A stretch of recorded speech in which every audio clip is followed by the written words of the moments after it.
Hello, ladies and gentlemen. Welcome to yet another Spotlight interview with Global Thought Leaders, an initiative by RightSource Global. I am Zishan Pathan, Director of Client Services at RightSource Global and a council member of Global Thought Leaders. Along with me, I have my colleague, friend, and a council member of Global Thought Leaders, Heval Mehta, Chief Growth Officer at RSG. Global Thought Leaders is a platform for industry stalwarts to cross pollinate with their experiences, thoughts, ideas, and best practices to inspire each other and future leaders. Through spotlight interviews, we strive to bring the community of eminent personalities together from across the globe. We collate the multi decadal learnings acquired by proliferating brains in a nutshell. We bring the expertise of various functions, roles, and sectors together on one platform to inspire future leaders. We have one such industry stalwart today on Spotlight with us, Shalini Nataraj. Shalini is a renowned individual in logistics and supply chain industry. I would request Havel to introduce our today's eminent personality. Over to you, Havel. Well, thank you so much, Zishan, for giving me this opportunity to introduce Shalini. Trust me, she does not require any introduction. However, to talk a little bit about Shalini, it's an honor. Shalini, with over 19 plus years of HR and leadership experience across various industries, is currently the global HR head of GSC Fleet and Strategic Brand at Maersk.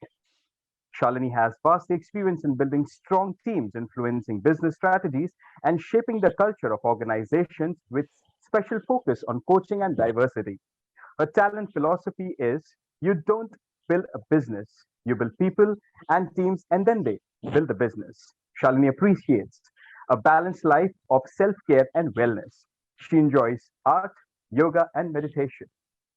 We welcome Shalini, the spotlight today. Thank you, Eval. Thank you, Zishan. This is such an honor to not just be here with you, but also share my story and share some of my learnings with everybody here. So I'm really excited. Thank you. So, Shalini, the introduction itself was quite inspiring, I must say that. And in fact, there is an unheard story behind every story that we cover, right? Mm-hmm. And that's why we really would want to know the key highlights of your journey from the beginning of your career till the current role of global head HR fleet and strategic brand at AP Moller Maersk. Yeah, and it is a long story, so I'll try and cover some of the highlights. And I'll start with something that I get asked a lot. Did I always know I wanted to be in HR? And this is a question I've been asked by CEOs to HR folks to everybody, right? And the answer, I'll be lying if I said I did. I did. Just like anybody else, I grew up in a middle-class family. My parents said I needed to do science, and I did, and I hated it. I hate math. And then I grew some courage, and that's when I focused on learning something that truly matters to me, the human mind. So I studied psychology, and then I mastered in HR, and then I've been in HR. And this is not so much because I love people, which is what people think we like in HR, but it's actually because I like the intricacies of the human mind. And every single day in my job, I'm able to work with different people, understand these people, and then help them in whatever little way.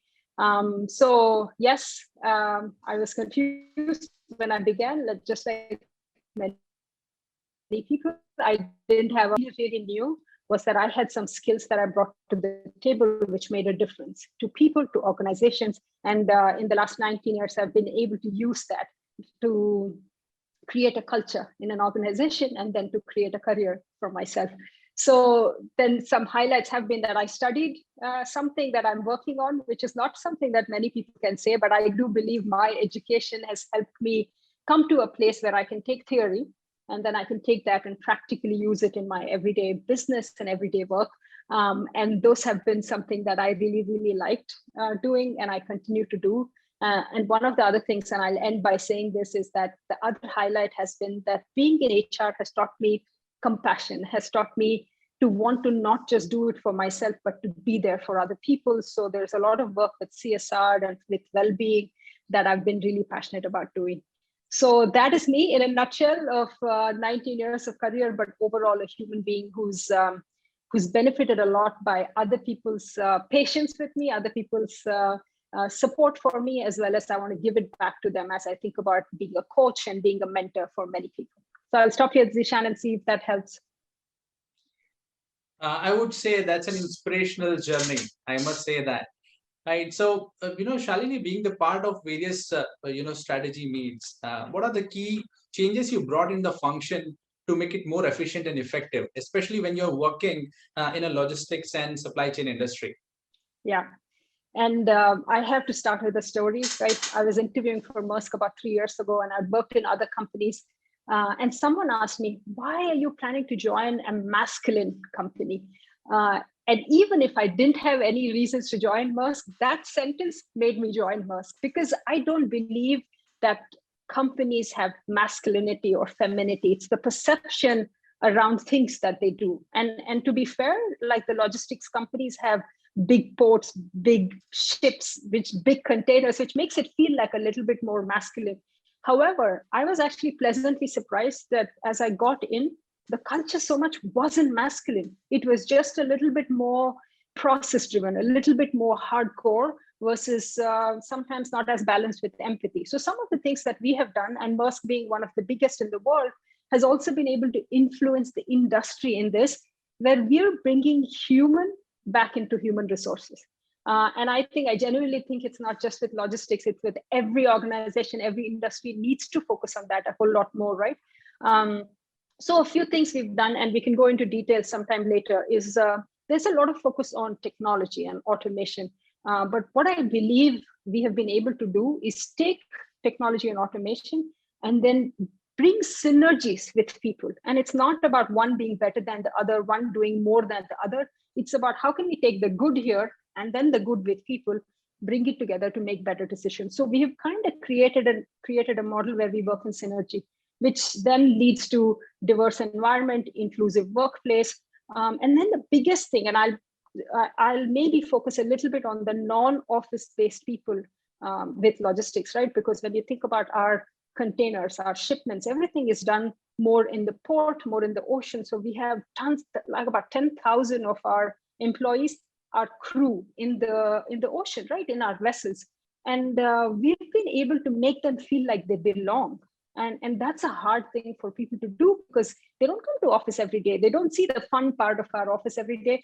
But to be able to make them feel that, I think, is a journey. We still have to get better. But overall, Maersk has been able to influence the industry to bring the human back into our people strategy. Wonderful insights, Shalini.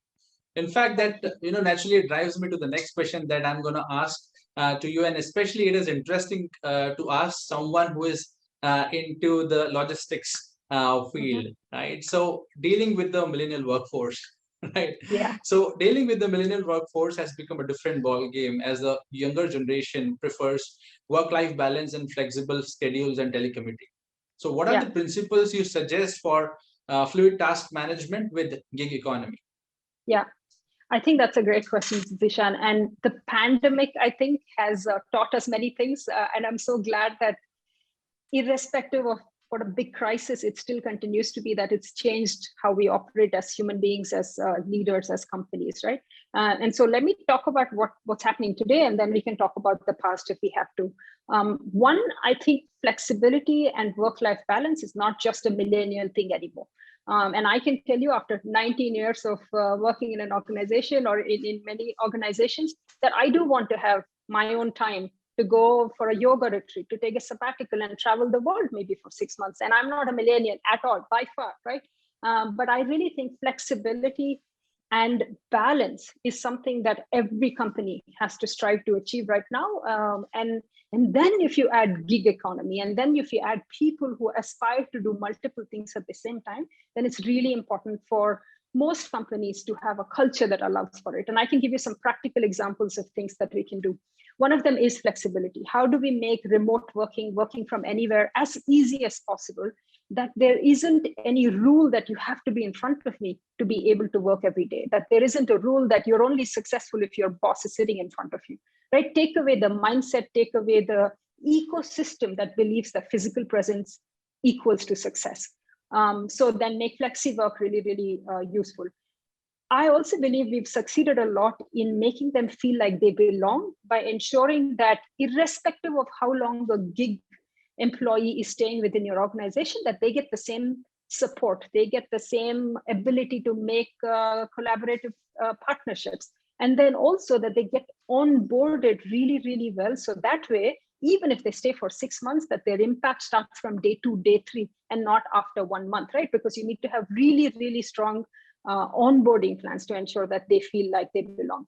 And then the last thing, which is really important for anybody looking to hire gig workers, is to ensure that there is a very clear value proposition, which means they know exactly why they're there. There is very clear role clarity, and then there's a very clear connection to the customer or the end result. Because sometimes when we work in an organization for a long time, we have the luxury of time to learn these things as you go along. But with people who come in for a shorter time, it's not there. So then how do we get ahead of it?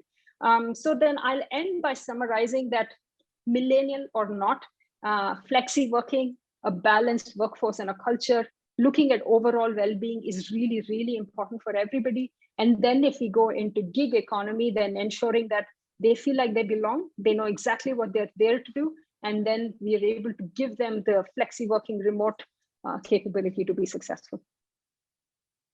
Shalini, I must acknowledge the wonderful insights given by you, especially when you mentioned that you don't have to be present in front of your boss to be successful, right? And which is where technology is playing a very vital role, right? Yes. And in fact, the organizations are undergoing rapid transformation. I would say digital transformation. And HR function is undergoing a rapid transformation too. So how do you see it evolving in the near future, keeping in mind the latest developments in artificial intelligence and machine learning? Yeah, and I can throw out many words which has AI and NLP and machine learning and everything else, because of course we're using that and robotics and everything. But Zishan, I'll tell you at the end of it, I'm going back to what I started with. Bringing human back to human resources is, I really, really believe, is one of the most important things. This doesn't take away the value of technology. This doesn't take away the amazing stuff that technology and AI can do for our business, for my business. However, I believe it's always about balance. And I wanted to actually, when you said that quote of podcast that I actually heard, and I'll tell you what this means, and I'll give you an example. People come with biases, and many times it's unconscious biases, right? So I don't even know what bias I have. And I'm bringing that every day to hiring, to recruiting people, to promoting people, developing people, which means I'm probably making wrong decisions every once in a while because I'm coming with biases. Imagine now if I had an AI tool that can remove that bias for me, right? So then I bring in my expertise, and then there's this AI which is removing my biases, and then the end result of it is a whole lot more than what I could have done on my own. However, if I don't bring my expertise and had an AI do everything, I don't think the end result would have been as great as it is now. So where I'm going with this example is it's always about finding the gaps in our processes, in our people, finding the loopholes and trying to fit technology into it to be able to make a collective good outcome that comes out of it, right? So I really believe that technology is here to stay, of course. I'll also tell you, people listening to me will also wonder technology is going to bring a lot of jobs that won't remain anymore. A lot of people, and I'll give you examples of even in the port, even in our vessels, technology has reduced the number of people we need to run a terminal, to run a vessel, to run a ship, right? That means a lot of people are losing jobs. Yes, it's here to stay. However, the silver lining is automation always brings with it newer kind of jobs. And I think the most important thing for all of us as employees, as organizations, founders to do is identify what these newer jobs could be, get ahead of it and start upskilling our people, upskilling our teams. So that way, when it does hit us, that we have a plan, there'll always be certain percentage of people who might not fit in. However, the result will be great and most people will have jobs at the end of it, right? So I believe that it's a balance. It's about planfully doing this, and it's about synergizing both human and technology to arrive at a good result. Wonderful insights, Shalini. In fact, you mentioned about unconscious biases, right? And which is where technology is playing a very vital role.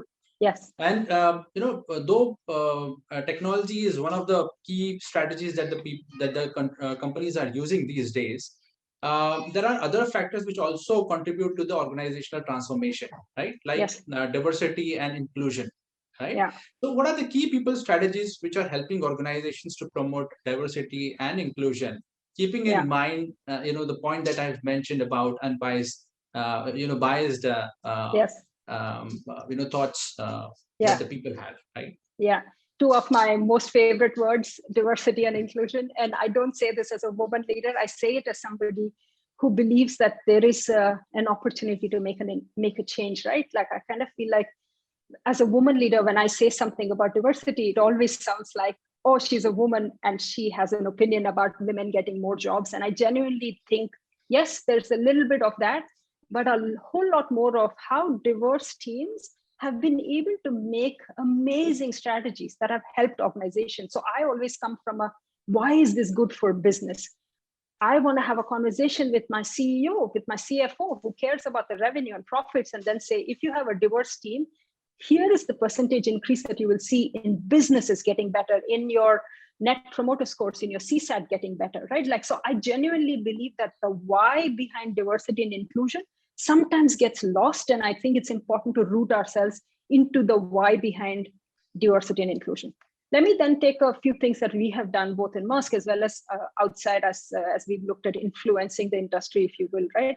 I believe that while sometimes it's a check in the box, I also believe numbers are important. If you don't have the right representation in leadership levels, if my team doesn't see women leaders being successful and being there, then they will believe it's not possible, which means having the number of people there, either minority, either women, is really important. So let's get the right numbers into the organization, which I personally believe automatically leads to change, because as you have more people, they bring in their culture and then you bring a change. But numbers are important. We should have that. It's not so much about let's give a goal to every leader, let's give a goal to every recruiter. That helps every once in a while, but it shouldn't be just about numbers. But another equally important point is, yes, we hired 100 women. Are they successful? Are they leaving you because they're not happy with your culture? I think the most important thing is to hire them, but also create an ecosystem in your company that supports people being different. Like, I have been guilty of hiring a few people in an interview where I think they're so different from me and I should end up hiring them. They join, every time they have a different idea, I come and say, oh, but that's not how we do it at Maersk, so maybe that doesn't work here, right? Or we've never done it, I don't think this works here. Every time we do that, there is a negative point for diversity and inclusion, because we're not accepting the new ideas coming in, right? And so the most important thing is to identify, Zishan, like you said, where are our biases? Figure out what can we do with tools, people, process, ecosystem to support that bias so that it doesn't become a deterrent. And then finally, looking at our processes, policies, our performance management systems, anything that touches our employees, to focus on inclusion a whole lot more, right? And it's about celebrating the differences. This is not about talking about it every day and then forgetting. It's about saying you are different and that's why you're important. And I really believe if we can do that, and from top down to every single person in the organization, we'll create a psychologically safe space, which then leads to inclusion. These are wonderful insights, Shalini. I must say that. Thank you. In fact, Shalini, that really drives me to the next question, where the aspiring future thought leaders would like to know from the mistakes, right? And can you share some mistakes that the future thought leaders must avoid aligning their goals better? Yeah. Someone once said their biggest learnings came from their worst mistakes. And my biggest mistake was not to have heard that early on in my life, because all through my life, I have run behind perfection. All of us have, so many of us have, right? And I believe it starts with where I got educated, my home, my parents, everybody wanting me to get first rank in school and do my best. And everything has been about don't make any mistake and let's get everything right the first time. And that pressure I put on myself, I think, is the first mistake I made, which then led me, Zishan, to be honest, take very, very cautious, not very risky steps as I began my career, right? And I believe that if you're listening to me and you're wondering about what not to do, don't run behind perfection, right? And every once in a while, it's important to get everything right, have your ducks in a row. but it's not your foundation, not your core. Your core should be, does this bring me joy? And can I make an impact to myself and others if I did this? And the answer to both of that is yes. Then it's okay if we don't have all the answers. It's okay if we don't know what happens 3 years from today. It's important that we enjoy today and continue with that. So my first advice to anybody listening to me is, it's okay if you make mistakes, right? But it's also very, very important to learn from it. The other thing I read was, the first time you do something, it's a mistake. The second time you do it, it's a choice. You already knew it was a mistake and you went and did it again, which means it's a choice that you took. Don't make that choice, which means learn from your mistake and then move forward with the belief that you've learned from it and you want to do things differently, right? So that's the second advice, that don't get fixated on the mistakes you've made, but learn from it, move on, and try and achieve what is right for you. The third one, I would say, and this is based on some of the mistakes I've done in not believing myself. There are many times, and this I'm talking to any woman who's listening to me, this is more coming from, we've been conditioned to be a certain way. And I don't blame anybody else for this. I just grew up one day and believed that this is how I need to be.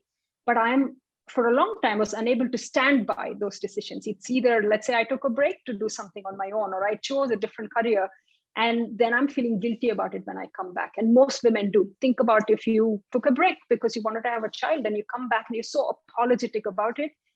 I believe that those are mistakes we've all made. I have made. And so what is important is to stand by the decisions you make. It doesn't matter if it was right for somebody else or not. It was right by you, for you, and it's important that you stand by it. I'll maybe switch gears a little bit on a mistake professionally, right? There are many times, and I want to talk about it as an HR person. There are many times we are known to, and I'm sit in an ivory tower and throw rule books at business. I have been that kind of HR person where I believe that because I made the policy, that I get to throw that policy when a problem comes my way. And probably that policy didn't solve the problem, but I stuck by what I thought was right in that policy. And I believe that was one of the biggest mistakes I've made, where I didn't co-create problem solving or co-create solutions with my business leader. So the one thing I do a whole lot more now is spend a lot of time building relationships, coming to the table with I know the answer, but coming to the table with, help me understand what the problem is and let's co-create a solution, right? So if you are a leader anywhere, know that the power of listening is so much more and so much more stronger than the power of telling. So one of the mistakes I made early on in my career was to talk a lot. I love talking. You can see that I'm talking a lot. I get passionate about it. Talking leads to telling people what needs to be done. And that is something we need to stop doing. So I've learned from my mistake of doing that. So I summarize by saying it's okay to make mistakes. Don't be too hard on yourself. Believe in the skills you bring to the table and have the right narrative and story to share that. And finally, if you're a professional, a leader, an HR person, know that any idea that you have, if you co-create the solution, then it always has better results than doing it on your own. Zishan, these are wonderful points. I shared too much. I'm sorry. These are wonderful points, I would say, Shalini. In fact, it's always great to know different perspectives on making mistakes, right? Yeah. So it's a wonderful perspective that you have put forward today in front of our viewers, right? So, Shalini, we have been building the Global Thought Leaders community for cross-pollination of knowledge, right? Yeah. So what are your thoughts about this initiative? Yeah. One, I think what you're doing here is something that, this is my favorite thing to say. If you can't Google it, that means you're adding value. Because all of these questions that you've asked me has been my personal learning of who I am as a human being, as a leader, right? And this is not something that you can Google and get an answer for. This is not in an MBA book somewhere, right? And I believe that you're creating thought leaders from people who've had experiences and learning from their experiences. And I really believe that's something that you're doing really well. The second thing that you're doing, which I think is great, is sometimes as industry leaders, we get very siloed into our own industry. We're thinking about I'm thinking about what's happening in Maersk, and let's do better and better and better. And I don't think I'm pausing enough to look up and say, what is everybody else doing? what you're doing with this initiative is bringing these different sets of ideas from different industries together. And I really believe that irrespective of the industry, it's made up of human beings and people, and we can always learn from somebody else, right? So I believe it's amazing. I believe that you're doing a great job, and I'm looking forward to hearing a whole lot more from this group. Well, this was an amazing session, I would say, to all my viewers. I would say a powerful session, right? And yes, as we learn many things from all our spotlight interviews that we've conducted, this is something new that we've learned today. One of my favorite lines that Shalini has used in this statement, and it has been really close to my heart. People try doing it, but they fail in doing it. But now implement it, bringing human back into human resource, right? So when you are at this side of the chair, you forget something, right? But yes, this line really put the spotlight on the right thing, that bringing human back into human resources is very important. People fear of making mistakes, and I understand that by doing that, having that fear in you will not make you take the right decision, because you will have that fear in your heart whether I'll take this decision, it's going to be right or wrong. Take the decision, it's okay, make mistakes. But rightly what Shalini mentioned is that learn from your mistakes and try not to repeat those mistakes. And we've seen these sentences used by most of our leaders whom we've interviewed, and I'm sure to all our viewers it may sound common, but yes, this is a leader's thing. Make mistakes. Don't be afraid of your mistakes. Learn from your mistake and promise yourself that you will not repeat these mistakes again. These are something really, really valuable insights that we've got from Shalini today. We really thank Shalini for her time and the lovely insights that she has given. And I'm sure our new future leaders implementing, few of them will take them to the next level. So thank you so much, Shalini, for your valuable time today. It was really an honor to speak with you today, to learn, to understand more from you today. And yes, everyone will be implementing maximum of what we heard today. Thank you. Thank you. Thank you, Shalini. It was an honor to have you today. Thank you. Same.